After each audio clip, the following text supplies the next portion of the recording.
الحمد لله كفى وسلام على عباده الذين اصطفى اما بعد. حضرات علماء کرام، بزرگان دین اور برادران اسلام، اللہ رب العزت نے قرآن کریم میں ایک بات ارشاد فرمائی ہے کہ میں نے انسانوں کو اتنی نعمتیں دی ہے کہ وہ ان تعدوا نعمت اللہ لا تحصوها، میری نعمتوں کو اگر شمار کرنا چاہو تو نہیں شمار کر سکتے. کوئی آدمی یہ سوچ سکتا تھا کہ کتنی نعمتیں اللہ تعالیٰ نے عطا فرمائی ہے اور کیوں وہ شمار نہیں کی جا سکتی، کیوں اس کا کیلکولیشن نہیں ہو سکتا. 1 لاکھ 2 لاکھ 1 ارب 2 ارب، کہیں نہ کہیں جا کر تو نعمتیں ختم ہوگی. لیکن حقیقت یہ ہے کہ عدد ختم ہو سکتا ہے، نعمت ختم نہیں ہو سکتی.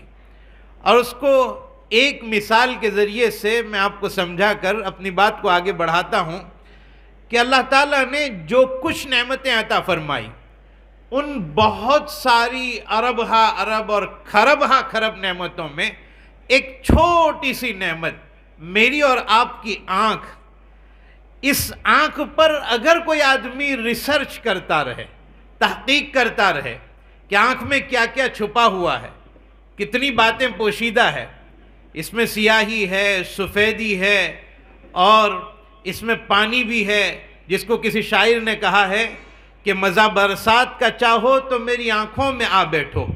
سیاہی ہے، سفیدی ہے، شفق ہے تو کہیں ابر باران ہے. اتنی نعمتیں ایک آنکھ میں پوشیدہ، اور پھر ان آنکھوں میں دیکھنے کی جو لذت رکھی ہے.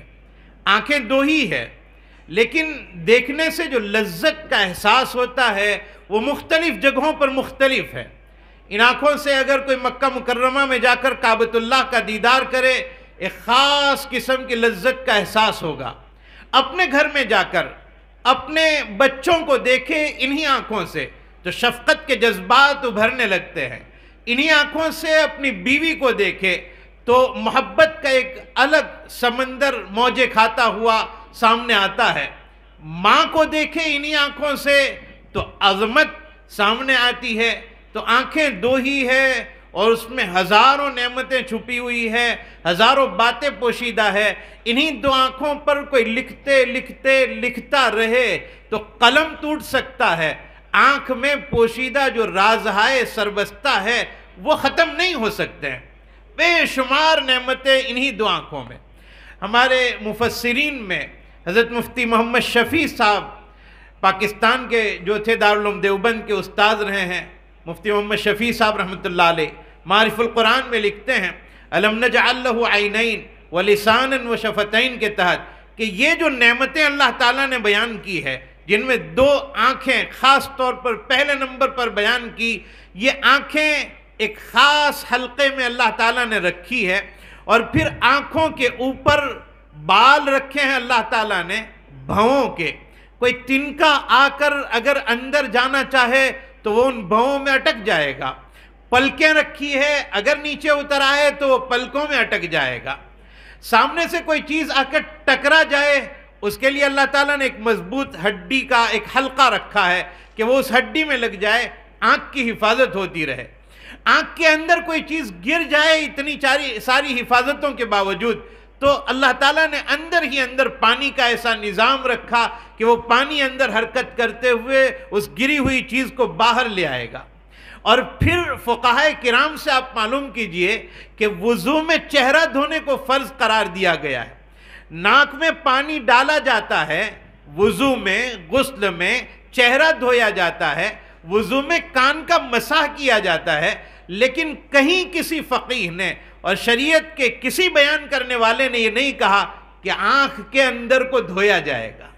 آنکھ کا اندرونی حصہ نہیں دھویا جاتا ہے، اس کے اندر ہی اندر دھوئے جانے کا انتظام میرے اللہ نے رکھا ہے.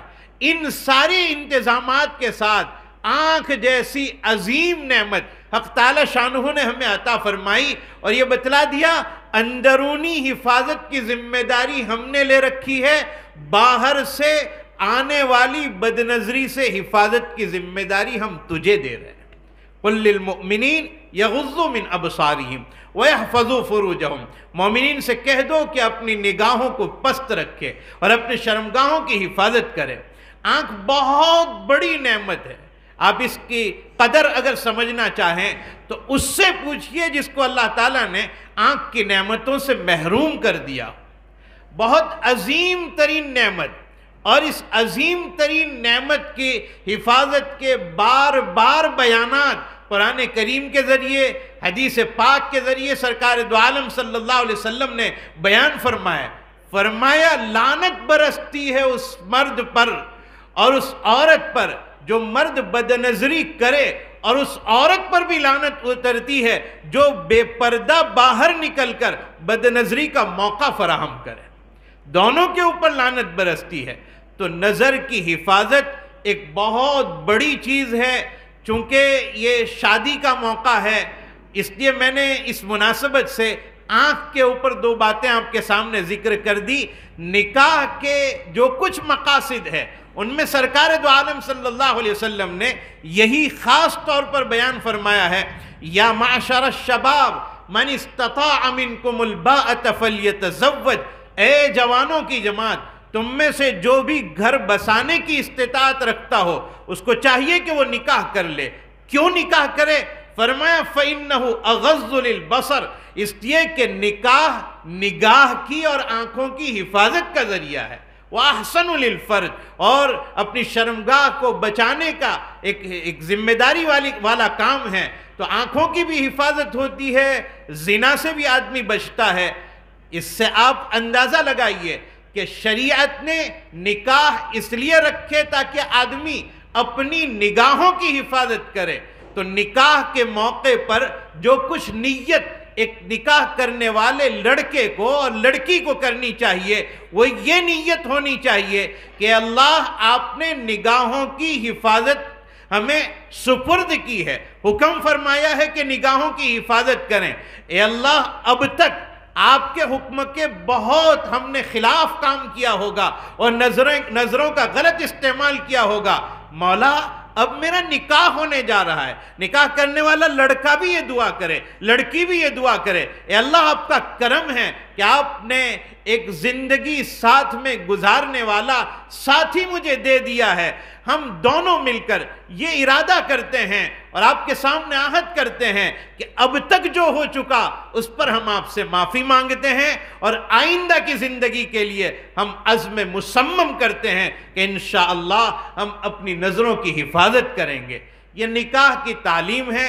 شریعت مطہرہ کے ایک ایک حکم میں ہزاروں حکمتیں پوشیدہ ہے جو ہمارے علماء کرام آپ کے سامنے بیان کرتے ہی رہتے ہیں۔ اور اس وقت علماء کثیر تعداد میں یہاں آپ کے سامنے بھی موجود ہیں، اور ہمارے شاعر قاری قمر الحسن صاحب دامت برکاتہم، اور ہمارے استاد محترم حضرت مولانا قاری احمد علی صاحب دامت برکاتہم، جن کا ہم بے چینی سے انتظار کر رہے ہیں۔ اس لیے میں اپنی بات کو زیادہ طول نہ دیتے ہوئے ختم کرتا ہوں اور دعا کرتا ہوں اللہ تعالیٰ مجھے، آپ کو اور پوری امت کو اپنی نظروں کی حفاظت کی توفیق عطا فرمائے۔ آمین۔ وآخر دعوانا ان الحمدللہ رب العالمین۔